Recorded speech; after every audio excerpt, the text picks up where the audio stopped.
So hey, it's Mojo here, and I just wanted to share a healing remedy for some of y'all out there that really need it's extreme support. Yeah, we'll call it that. Now, this is a do-it-yourself kind of trick, and it really is pretty simple. I want you to go out in the yard, find a tree, cut off a branch.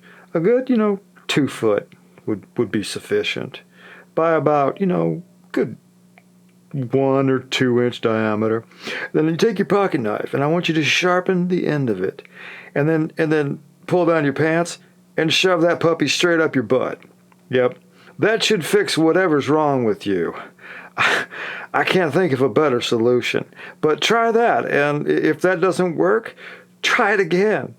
Yeah, the deeper the better, and penetration is the solution in this situation. So if it doesn't hurt, you're not doing it right. So there you go.